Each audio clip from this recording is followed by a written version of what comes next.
बब्बू भगत जी का मैं शुक्रिया अदा करता हूँ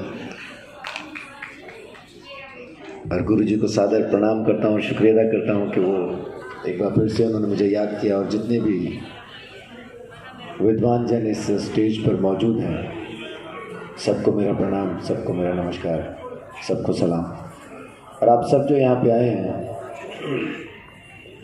आपका भी हार्दिक अभिनंदन करता हूँ, क्योंकि आप लोग एक ऐसी सभा में आए हैं जो सभाएं बहुत कम हुआ करती हैं, बड़ी मुश्किल से हुआ करती हैं। असल में जो चीज़ें इंसान ने बनाई हैं, झगड़ा उसी पे है। परमेश्वर ने इंसान बनाया, हमने आगे जात बना ली, तो आज भी जात पे झगड़ा है। मैं ऊंचा हूँ, तू नीचा है, तू नीचा है, मैं ऊंचा हूँ, ऐसा। खुदा ने इबादत बनाई, हमने मज़हब बना लिया, आज उन्हीं पे झगड़ा है। तेरा धर्म मेरा धर्म, तो हिंदू में मुसलमान, तो सिख में ईसाई। उस खुदा ने ज़मीन दी, उस पर हमने लकीरें बना ली और आज देश का झगड़ा है। तेरा देश मेरा देश, तेरा बॉर्डर मेरा बॉर्डर। तो जो कुछ खुदा ने बनाया, अगर हम उसी में रह जाते तो कोई झगड़ा नहीं था। जितनी चीज़ें हमने खुद बना ली हैं, वहीं झगड़ा शुरू होता। तो 30 साल से जो एक कोशिश है कि वो झगड़े किसी तरह से ख़त्म हो सकें, वो लकीरें किसी तरह से मिट सकें, तो इस कोशिश के लिए मैं सच में बहुत शुक्रगुजार हूँ और बहुत अंदर से खुश हूँ कि ऐसी कोई कोशिश हमारे ज़मीन के इस खत्ते में, इस हिस्से में भी होती। आज मैं आपके साथ परमेश्वर के बारे में बात करना चाहता हूँ।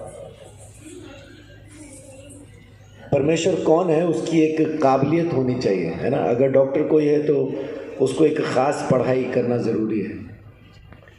अगर कोई दर्जी है तो उसको कपड़ा काटना सीना आना चाहिए, उसकी एक काबिलियत होती है। अगर हम किसी को खुदा कहें तो पहली चीज़ जो उसमें होनी चाहिए कि वो किसी एक ख़ास मज़हब का, किसी एक ख़ास धर्म का, किसी एक ख़ास रिलीजन का पक्षधर नहीं होना चाहिए। अगर वो किसी एक ख़ास धर्म का पक्षधर है या एक ख़ास पंथ का संस्थापक है, तो वो परमेश्वर हो ही नहीं सकता। वो परमेश्वर होने की काबिलियत से बाहर है, क्योंकि वो किसी एक ग्रुप के साथ रहना चाहता।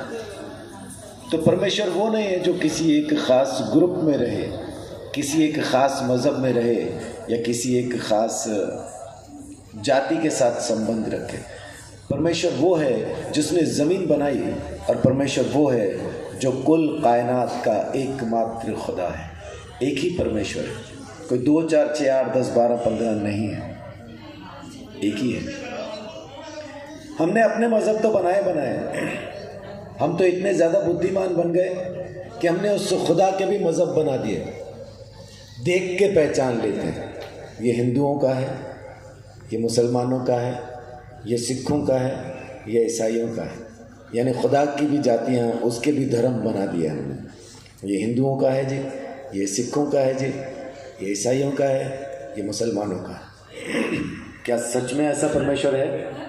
अगर ऐसा ही परमेश्वर है तो मैं उसको मानने के लिए कतई तैयार नहीं। मैं नहीं मानना चाहता ऐसे खुदा को जो फ़िरका परस्ती करता हो। फ़िरका परस्ती बोले तो पक्षपात करता हो, एक जाति के साथ रहता हो, दूसरी जाति से नफरत करता हो। ऐसे खुदा के साथ मैं नहीं रहना चाहता, क्योंकि खुदा तो वो है जो सबका है और एक ही है। पहचानने की ज़रूरत है, जानने की ज़रूरत है। अभी कुछ देर पहले बब्बू भगत जी कह रहे थे कि लोग कहते हैं कि खुदा आता नहीं, परमेश्वर आता नहीं, बुलाने वाला नहीं मिलता इसलिए नहीं आता। मेरी बीवी को शिकायत रहती है, सेक्टर 10 में सब्जी वाला नहीं आता। लेकिन जब मैं घर पे होता हूँ तो मैं सुबह से शाम तक अगर गिनना शुरू करूँ तो कम से कम 50 से 60 सब्जी वाले आते हैं। लेकिन मेरी बीवी के लिए, उसकी नज़र में देखें तो कोई नहीं आता। क्यों? क्योंकि जब तक वो बाहर निकलती है कोई नहीं होता। 3 बच्चों को संभालती है वो, 9 साल की बेटी, 6 साल का बेटा, 1.5 साल की बेटी। तो उनको संभाल के जब तक वो बाहर आती है तब तक सब्जी वाला कहीं और चला जाता है। तो इसका मतलब ये नहीं है, सब्जी वाला अगर उसको नहीं मिल रहा है तो इसका मतलब ये नहीं है कि सेक्टर 10 में सब्जी वाला नहीं आता। अगर आपको खुदा नहीं मिल रहा है तो इसका मतलब ये नहीं कि खुदा है नहीं या आता नहीं है। वो ज़रूर है और ज़रूर आता है, बस आप अपने काम में ऐसा उलझे हैं कि जब आप उससे मिल सकते हैं उस वक्त पे आप उसको मिलते नहीं। आप अपने ज़मीन के कामों में ऐसा उलझ गए, आपको लगता है ये ज़मीन के कारोबार ही असल में सारे कारोबार हैं। परमेश्वर से मिलने का समय तो तब होगा जब सारे काम ख़त्म हो चुके होंगे। ऐसा नहीं है। मैं एक परिवार में गया, वहाँ पे जाके जब मैं परमेश्वर के बारे में बात करने लगा तो मैंने उनको कहा अपने बच्चों को बुला लीजिए, क्योंकि उनके 3 बच्चे और सबसे छोटे बच्चे की उम्र उस वक्त 17 साल थी। यानी उनको समझ थी, वो सुन सकते थे, समझ सकते थे। छोटा बच्चा 17 साल का है, बाकी बड़े हैं दोनों। तो माँ बाप ने दोनों ने कहा अरे नहीं, उनको रहने दीजिए, अभी उनका टाइम नहीं है इन सब बातों के लिए। मैंने बोला हाँ ये तो आपने सच कहा, अभी तो उनका टाइम पाप करने का है। तो एकदम से सक पका गए दोनों और बोल रहे हैं नहीं हमने ऐसा नहीं कहा। अच्छा माफ़ कीजिए, फिर क्या कहा आपने? अगर परमेश्वर की बातें सुनने का और मानने का अगर अभी समय नहीं है तो फिर कौन सी बातें सुन के कौन सी बातें मानना चाहते हैं? उसको तो फिर मैं पाप ही कहता हूँ। तब उनको भी समझ में आया, फिर आवाज़ देने लगे आजा मुन्नी चिंटू पप्पू, माने आजा। परमेश्वर को जब तक आप पुकारोगे नहीं वो आएगा नहीं। गुरुजी यहाँ पे बैठे हैं, आपको बाद में भी बता सकते हैं, हमारे हाथ के बनाए बुत में खुदा नहीं रहता, रहेगा भी नहीं। चाणक्य नीति 4:19 में लिखा है मूर्ख हैं वो जो मूर्ति में परमेश्वर को तलाशते हैं। हम मूर्ति में मालूम क्यों तलाश रहे हैं? क्योंकि हम असल में उसको तलाशना नहीं चाहते, इसलिए बना बनाया मिल जाता है, उतना ही काफ़ी है। फिर हम कहते हैं भाव में है, भाव में। आप भाव करके मिट्टी खाओ, चीनी का भाव रखो मन में, मीठा होगा क्या?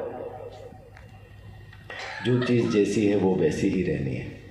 हम सच को सच नहीं मानते, अपनी फिलॉसफी से उसको बदल देना चाहते हैं। बदलेगा नहीं, सत्य तो सत्य रहेगा, वो बदल नहीं सकता। तो आप क्यों परमेश्वर को बदल के कुछ और ढंग से पाना चाहते हैं? वो जैसा है वैसा पा लीजिए तो मिल जाएगा, वो जैसा नहीं है वैसा ढूंढेंगे तो मिलेगा भी नहीं। अब मैं कहूँ कि फ़ोन की आवाज़ मुझे इस बोतल में आनी चाहिए, वो नहीं आएगी भाई, इसमें पानी ही आएगा। आवाज़ आनी है तो इसी में ही आनी है। तो जो खुदा जैसा है उसको वैसा ढूंढें और वो मिल जाएगा। उस परमेश्वर ने इसी के लिए अपने इकलौते बेटे को, जो कि उसका शब्द है, जो कि उसका कलाम है, कुरान शरीफ में लिखा है कि ईसा अलैहिस्सलाम उस खुदा का कलमा है, उसका वचन है, उसकी आवाज़ है, रूह अल्लाह है। उससे ज़्यादा पवित्र कोई नहीं, कुरान के अंदर लिखा है। वो एकमात्र पवित्र लड़का है, ऐसा लिखा है। वेद हमें बताते हैं कि जब तक परमेश्वर हमारे लिए काठ पे लटक के मर ना जाए, दैत्यारण्यक उपनिषद का 3रा श्लोक कहता है खून बहाए बगैर पापों से छुटकारा नहीं मिलेगा। लेकिन वो खून खुद परमेश्वर का होना चाहिए। अपन ने मुर्गे बकरे पता नहीं क्या क्या काट डाला खून के चक्कर में, उससे नहीं होगा, कितना ही बहा लो, नहीं होगा। परमेश्वर का लहू चाहिए। पहचानेंगे कैसे? ऋग्वेद में लिखा है कि जब वो मरेगा तो उसके सर पर कांटों का गुच्छा रखा होगा, तो पहचान लेना ये वो मुक्तिदाता। यीशु मसीह ज़मीन पे सिर्फ एक काम करने आया, हमारा खुदा के साथ मेल करवाने के लिए। जब तक हमारा मेल उस खुदा से नहीं होगा। कितने लोग अमिताभ बच्चन को जानते हैं? हाथ खड़ा करके बताइए, जानते हैं? क्या सच में जानते हैं? आपको 50 रुपए चाहिए, अमिताभ बच्चन देगा क्या? क्यों नहीं देगा? क्योंकि हमें वहम है कि हम अमिताभ बच्चन को जानते हैं। असल में हम अमिताभ बच्चन को जानते नहीं हैं, हमारी उससे मुलाकात नहीं है, वो हमारा रिश्तेदार नहीं है। हमने खाली उसके काम देखे हैं टीवी में, फिल्म में, उसकी कलाकारी देखी है। हम अमिताभ बच्चन को नहीं जानते। बिल्कुल ऐसा ही हम उस खुदा को नहीं जानते, बस हमने उसके हाथ की कारीगरी देखी है, उसके चमत्कार देखे हैं, उसको काम करते देखा है, तो हमें वहम हो गया हम परमेश्वर को जानते हैं। अमिताभ बच्चन को जानने के लिए उसके साथ रिश्ता होना जरूरी है। फिल्म देखने से आप अमिताभ बच्चन को नहीं जानते। चमत्कार हो जाने, आपकी जिंदगी में चमत्कार हो गया, क्या मतलब ये नहीं कि आप परमेश्वर को जानते हैं। चमत्कार तो इसलिए है क्योंकि वो है इसलिए चमत्कार होते हैं। वो है, हमें मालूम भी है, लेकिन आपका क्या लगता है ये जरूरी है। मेरा बाप लगता है, मैं जानता हूं उसको, वो मुझे जानता है। जब मैं यहां से जाऊंगा, उसके घर में जब मुझे प्रवेश करना होगा, एक सवाल वो अगर पूछे, अगर वो आपसे भी पूछे, वो खुदा आपसे पूछे, मैं तुझे अपने घर में क्यों आने दूं, तो क्या जवाब है आपके पास? मेरे पास एक ही जवाब है, पापा थोड़ा साइड हटिए, ये मेरा घर है, आप बाप है मेरा हिस्सा है इस घर के अंदर, इसलिए मैं आऊँगा अंदर। जब तक आप उसके साथ रिश्ता नहीं रखेंगे, कुछ भी पूछ लीजिए, कैसा भी पूछ लीजिए, परमेश्वर नहीं मिलेगा। हाँ, चीज़ें मिलेंगी, चमत्कार होंगे, ज़रूर होंगे, जो दुआ आप मांगेंगे पूरी भी हो जाएगी, इसमें कोई दो राय नहीं है, लेकिन खुदा नहीं मिलेगा। उसको मिलने के लिए उसी को मिलना ज़रूरी है, चीज़ों से नहीं होगा। तो आज सिर्फ इतना ही कहता हूँ कि यीशु मसीह को उस खुदा ने सिर्फ इसलिए भेजा ताकि वो खून बहा के हमारे लिए कुर्बान हो, और उसके लहू के द्वारा हम सब का दाम चुकाया जा सके, और हमारा रिश्ता वापस उस परमेश्वर के साथ हो सके।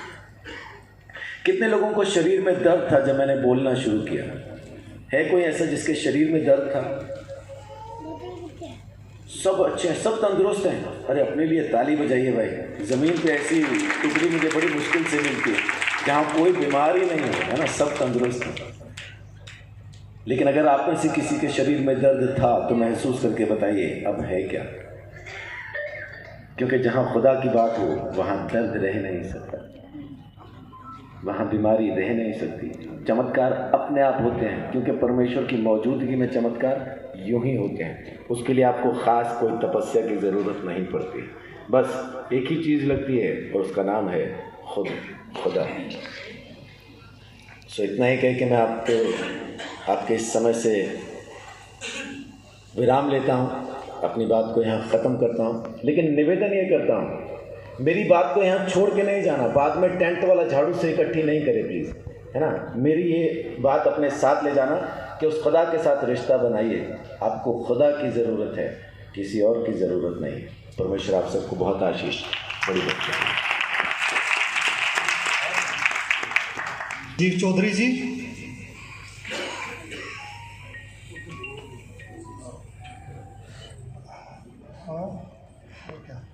मेरा निवेदन आदरणीय महाराज श्री के श्री चरणों में कि